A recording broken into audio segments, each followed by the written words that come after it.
विराजमान है, तशरीफ फरमा है। हमारी इस महफिल की, इस प्रोग्राम की अध्यक्ष हैं और हमारे मेले की जो अध्यक्ष हैं हमारी डॉक्टर रश्मि आर्या साहब, और हमारी मसनद पर स्टेज पर जो ब्रह्मा कुमारी बहनें हैं और हमारे और दीगर मेहमान आए हैं, हम उस सब का शुक्रिया स्वागत व एहतराम करते हुए, और हमारे मजमे में बहुत सारे दूर दराज से, अतराफ से, लोकल के चारों तरफ से लोग यहाँ अपना कीमती समय कुर्बान करके काफ़ी देर से तशरीफ फरमा है, विराजमान है।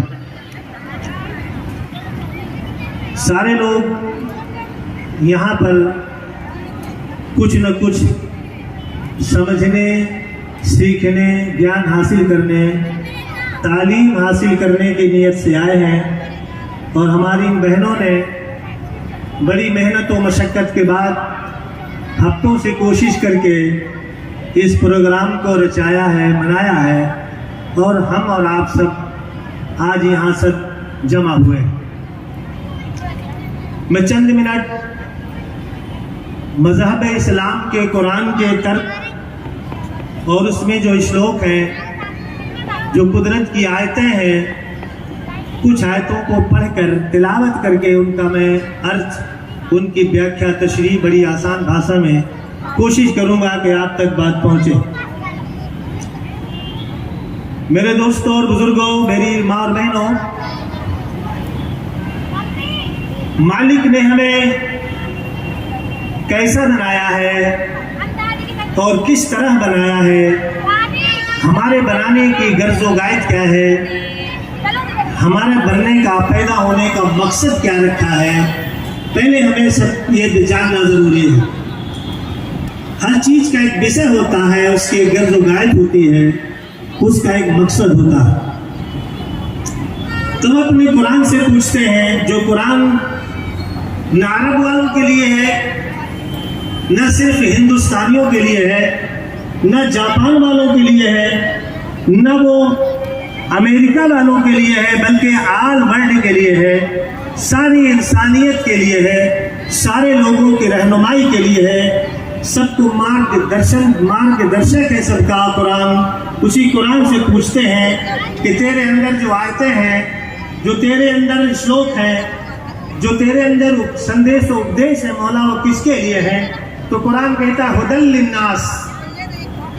जिसने जमीन बनाया है, जिसने आसमान का शामियाना लगाया है, जिसने चांद और सूरज की किंदीलें रोशन की हैं, जिसने सितारों से आसमान को जगमगाया और रोशन किया है, जिसने पानी के आबशारे और चश्मे जारी किए हैं, जिसने अथाह सागर समंदर को पैदा किया है, जिसने पहाड़ को ताकत और शक्ति दी है, जिसने लोहा को ताकत दी है, जिसने ऊर्जा को शक्ति दी है, वो मालिक सबका मालिक है। उसने अपनी पैदा की हुई चीजों में, अपनी हवा में, अपनी ऑक्सीजन में, अपने पानी में, अपनी जमीन में, अपने पहाड़ों में, अपनी पैदा करता हुई चीज सूरज और चांद में कोई भेदभाव नहीं रखा है। वो फरमाता जैसे मैंने हर चीज अपनी मखलूक के लिए बनाई है, वैसा अपना कुरान सबकी हिदायत के लिए बनाया है।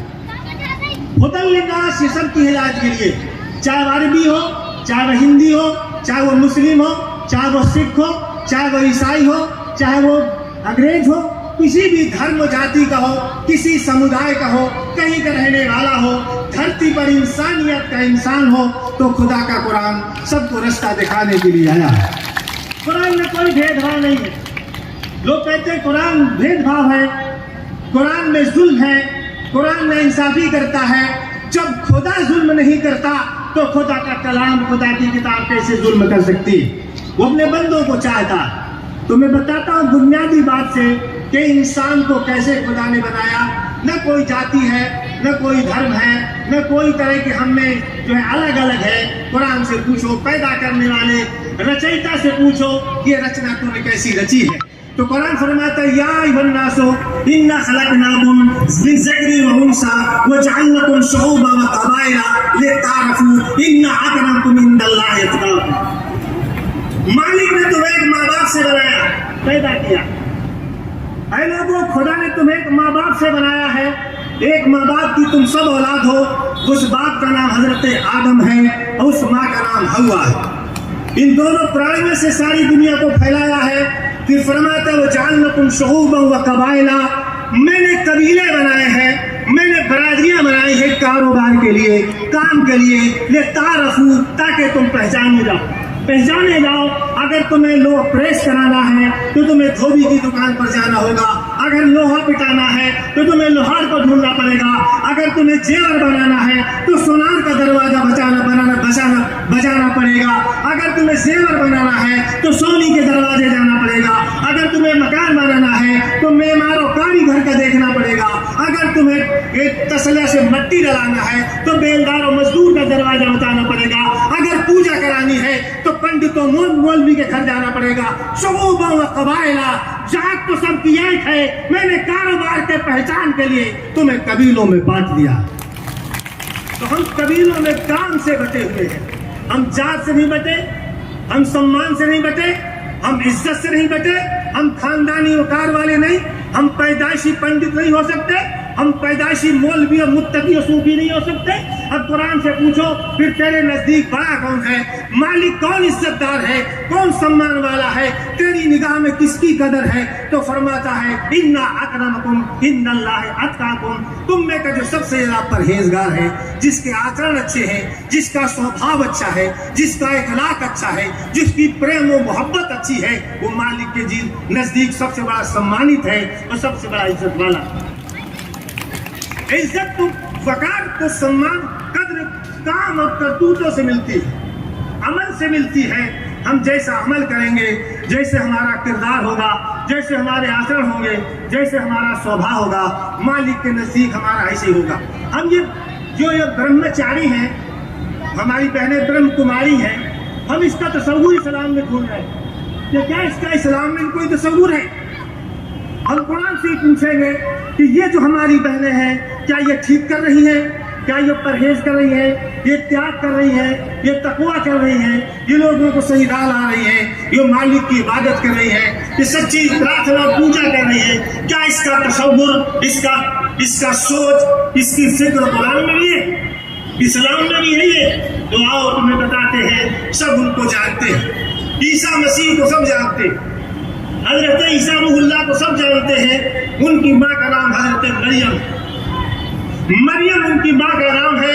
हजरत ईसा हजरत मरियम के बेटे। अब कुरान से पूछो कि मरियम है कौन? ये मरियम ब्रह्म कुमारी है। हजरत मरियम रज़ी अल्लाह ताला अन्हा की माँ के पेट में जब बच्चा था, इन्नी नजर तो लाखा लका माफी बत्तीन मुहर्रम फतक़ब्बल मिन्नी, कुरान का 16वां पारा है, दूसरे तीसरे पारे में भी है, कई जगह इनका जिक्र आया है कुरान में। सबसे ज्यादा कुरान में इनका नाम अगर आया है तो ईसा इब्न मरियम बार बार आया है। ये हजरत मरियम अपनी माँ की पेट में है, वो अपने बच्ची को खुदा के नाम पर देना चाहती है कि मौला ये बच्ची मेरी, जो बच्चा या बच्ची जो पैदा होगा, हम इसे तेरे नाम पर वक्फ कर देंगे।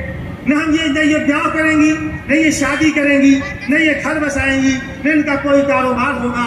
अगर इनका कोई काम होगा तो सिर्फ खुदा की इबादत होगी, सिर्फ त्याग होगा, लोगों को सही रास्ता दिखाना होगा, लोगों के लिए अपनी जान कुर्बान करना होगा, अपने मकसद के लिए इनका जीना मकसद नहीं होगा। फतक़ब्बल मिन्नी, तो जो मैं पैदा करूं मौला उसे कबूल फरमा। आज वो बैतुल मुक़द्दस जो हमारा पहले का काबा है, जो फिलिस्तीन में काबा है, जिसे हम बैतुल मुक़द्दस के नाम से जानते हैं, उस काबे में एक कुटिया बनी थी अलग से इनके लिए, अलग से गुजरा कमरा था इनका, जहां इनको रखना था। जब उन्होंने पैदा किया तो पैदा हुई बेटी। माँ सोच रही थी कि बेटा पैदा होगा, लेकिन बच्ची पैदा हो गई। तो कहा मौला ये तो लड़की है, लड़की लैसा ज़करो कलुंसा, लड़की मर्द की तरह नहीं होती, हम इसे कहाँ छोड़ेंगे, ये तो बच्ची है, इसे कौन रखाएगा, कौन देखभाल करेगा? तो मौला ने अपने जिम्मे ले लिया। कहा मैंने इसे कबूल कर लिया, तुम ये बेटी ही मेरे नाम पर वक्फ कर दो। हजरत मरियम की माँ हजरत इमरान की बीवी ने अपनी बेटी मरियम को, वो कितने दिन की थी, सिर्फ 2 दिन की, ले जाकर के कमरे में कुटिया में बंद कर दिया। और देख रेख कौन करेगा? उनके मौसा थे पैगंबर हजरत ज़करिया अलैहिस्सलाम, जो रिश्ते से मौसा थे, उनकी मौसी उनको निस्बत थी और रिश्ते से खालू थे, उनके मौसा थे, और वो पैगंबर भी थे जो पाक और पवित्र थे। खुदा ने कहा ये ज़करिया तुम्हारी परवरिश करेंगे, इन्हें खाना पीना ले जाएंगे, इनके लिए दूध ले जाएंगे, इनकी देखभाल करेंगे। कमरे को लॉक कर दिया अंदर से, वो वक्त हो गई खुदा के लिए बचपने से। 2-2.5 दिन की उम्र है, छोटा सा बच्ची है, उन्हें तो बंद कर दिया गया कमरे में।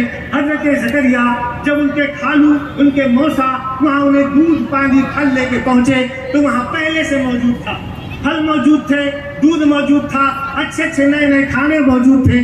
तो हजरत ज़करिया बोले, ये कुरान की बोली है, या मरियम अन्ना लकी हाज़ा, ये मरियम कहाँ से आ गया? ताला लगा है, खाना मैं लाता हूँ, ये पहले से कैसे मौजूद है? तो मरियम ने कहा हुआ मिन इंदिल्लाह इन्नल्लाह यर्ज़ुक़ु मन यशाअ बिग़ैरि हिसाब। जो खुदा के नाम पर बिक जाता है, जो खुदा का हो जाता है, खुदा की जिम्मेदारी बनती है उसकी परवरिश करे, उसकी देखभाल करे, उसके लिए खाना मुहैया करे। ये मरियम मेरे लिए बिक चुकी है, मेरे लिए अपनी जान को वक्फ कर दिया है, तो खाना मैंने स्वर्ग से, जन्नत से इनके लिए भेजा, खुदा ने खाना भेजा।